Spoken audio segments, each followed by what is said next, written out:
வணக்கம் நண்பர்களை, நீங்கள் பார்த்து கொண்டு இருப்பது உங்கள் கௌசிகா ரிவ்யூ. சரி வாங்க வீடியோக்குள்ளே போய் என்ன நடக்க போகுது அப்படின்னு சொல்லிட்டு பார்த்தீங்கன்னா, நம்ம மல்லி இருக்காங்களா அவங்க இருந்துன்னு என்ன சொல்கிறாங்க அப்படின்னு சொல்லிட்டு பார்த்தீங்கன்னா, விஜய் தயவு செஞ்சு நீங்கள் போயிட்டு ரேணுகாவை பத்திரமா பார்த்துக்கோங்க. ரேணுகாவுக்கு அங்கே நடக்கக்கூடாத விஷயமெல்லாம் நடந்துன்னு இருக்குது. ரேணுகாவுக்கு எதிராக ஒரு சூழ்ச்சியே நடந்துன்னு இருக்குது. அது மட்டும் இல்லாமல் நிஷா கொஞ்சம் கூட ரேணுகா மேலே பாசம் கேரிங் இந்த மாதிரி எதுவுமே இல்லை. எப்போ பார்த்தாலும் ரேணுகாவை ரொம்பவே கஷ்டப்படுத்தின்னு இருக்காங்க. ரேணுகாவை அடிக்க ஆரம்பிச்சாங்க. இந்த விஷயம் உனக்கு எப்படி தெரியும் அப்படின்னு சொல்லிட்டு கேட்கும்போது சிசிடிவி கேமரா செக் பண்ணி பார்க்குறாங்க. அதில் எல்லா விஷயமும் தெரிய வருது. கரெக்டாக நம்ம நிஷா இருக்காங்களா, ரேணுகா எது கேட்டாலும் சரி ரேணுகாவை பட்டுன்னு அடிக்க ஆரம்பிச்சிடறாங்க. தோப்பா இதுமே நீ எதுவுமே என்கிட்ட பேசக்கூடாது, எதனா பேசினா அவ்வளோ வாயெல்லாம் உடச்சி போடுவேன். ஒழுங்காக எப்படி இருக்கணுமோ அப்படி நடந்துக்கோ. மல்லி வருவா, அவள் வருவா, இவ வருவா, அந்த கனவெல்லாம் காணக்கூடாது. நான் தான் வருவேன், நான் தான் சாப்பாடு கொடுப்பேன், நீ எதாவது எடுத்து சாப்பிடணும். இஷ்டம் வந்தால் சாப்பிடு, கஷ்டம் வந்தால் உரமா உக்காந்துரு. உனக்கு மனநிலம் பாதிக்கப்பட்டுக்கிறதுனால உன்னை சும்மா விட்டுருவங்கன்னு சொல்லிட்டு மட்டும் நினைக்காத அப்படி இப்படின்னு சொல்லிட்டு வாய்க்கு வந்த மாதிரி ஒரு பக்கம் நம்ம நிஷா பேச ஆரம்பிச்சுறாங்க. உடனே பார்க்கணுமே, இதெல்லாம் கேட்டு என்னால் சும்மா இருக்க முடியாது, எனக்கு அப்படியே கொந்தளிக்குதுடா அப்படின்ற மாதிரி ஒரு பக்கம் கொந்தளிக்கிறாங்க.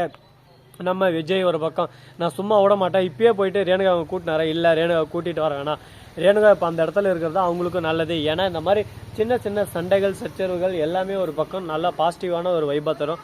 அதனால் எல்லாத்தையும் நம்ம ஒரு பக்கம் பார்க்கலாம் அப்படின்னு சொல்லிட்டு கடவுள் மேலே பாரத்தை போட்டு இருக்காங்க.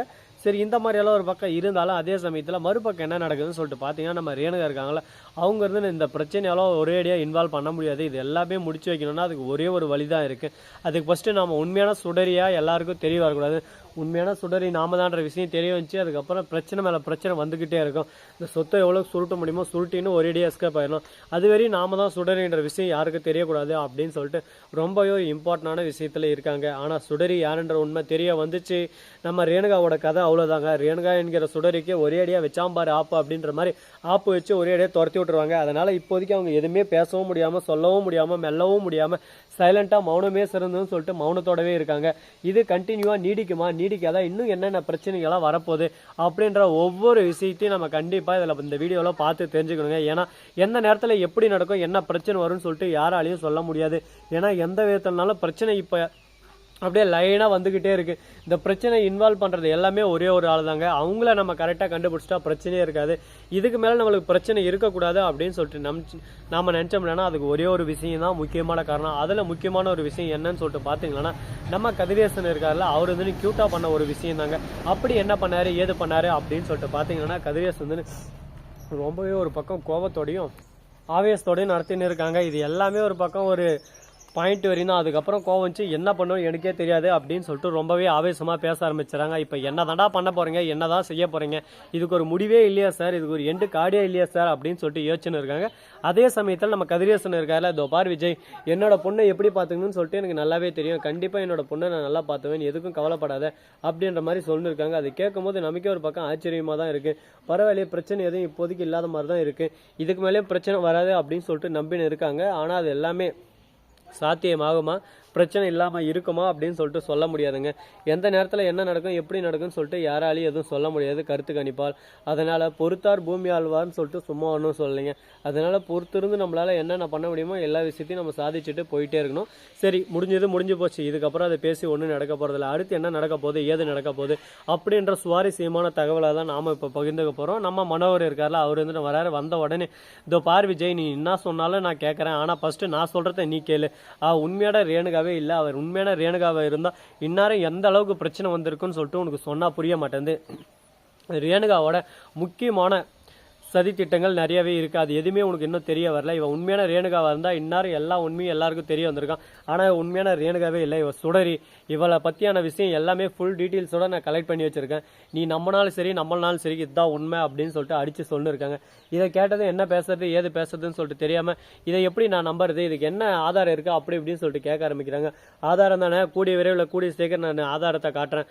அதுக்கு முன்னாடி இந்த பிரச்சனையை எப்படி சால்வ் பண்ணுறதுன்னு சொல்லிட்டு நீங்கள் பார்த்து தெரிஞ்சுக்கோங்க. அது மட்டும் இல்லாமல் அடி பொழந்து கட்டுருவேன் அப்படின்ற மாதிரி தான் ஒரு பக்கம் போயின்னு இருக்கு.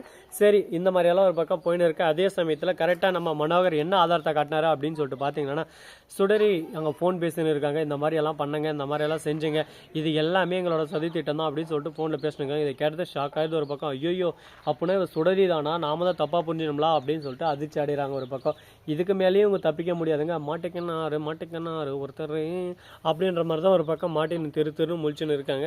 இதுக்கப்புறம் தப்பிக்கவே முடியாது. முடியாது. எந்த ஒரு பிரச்சனையாக இருந்தாலும் அதை நாம் சால்வ் பண்ணாதாங்க.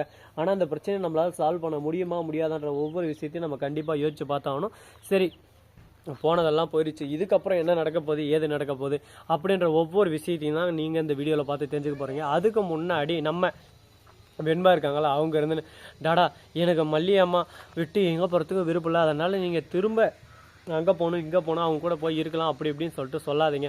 அது கேட்கும் போது எனக்கு மனசுக்கு ரொம்ப கஷ்டமாக இருக்குது.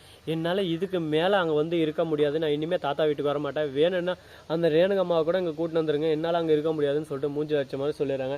இதுக்கு என்ன பண்ணுறது, என்ன பதில் சொல்கிறதுன்னு சொல்லிட்டு தெரியாமல் குழப்பத்தில் குழம்பி போயிட்டு இருக்காங்க. இந்த குழப்பம் நீடிக்குமா, இன்னும் நிறைய பிரச்சனைகள் வருமா அப்படின்னு சொல்லிட்டு தெரியலைங்க. ஆனால் பிரச்சனை மேலே பிரச்சனை தான் ஒரு பக்கம் ஓடிட்டு இருக்குது. நல்லதே நடக்கும் நல்லதே நடக்கும் அப்படின்னு சொல்லிட்டு பெரியவங்க ஒன்றும் சும்மா சொல்ல. அதனால் கண்டிப்பாக நல்லது நடக்கும்னு சொல்லிட்டு கடவுள் மேலே பாரத்தை போட்டு நம்ம அடுத்தடுத்து என்ன பண்ணலாம் ஏது பண்ணலான்ற விஷயத்திலாம் நம்ம இன்வால்வ் பண்ணி ஆகணும். இதை பற்றி யோசிச்சுக்கிறதுனால ஒன்றும் நடக்க போகிறது இல்லைங்க. அடுத்து என்ன நடக்க போகுது ஏது நடக்க போகுது அப்படின்ற முழு வீடியோவை நீங்கள் தெரிஞ்சுக்கணும்னு நினைக்கிறீங்களா, அதுக்கு நீங்கள் பண்ண வேண்டியது மறக்காமல் நம்ம சேனலை சப்ஸ்கிரைப் பண்ண நண்பர்கள் சப்ஸ்கிரைப் பண்ணுங்கள், லைக் பண்ணுங்கள், ஷேர் பண்ணுங்கள், டிங் பெல்லை தட்டி விட்டு போங்க. அப்போ தான் நாம் போகிற அடுத்த வீடியோ உங்களுக்கு உடனுக்குடன் வரும். மிக்க நன்றி. தேங்க்ஸ் ஃபார் வாட்சிங். Tata, see you. நன்றி, வணக்கம், வந்தனம், வருக தருக.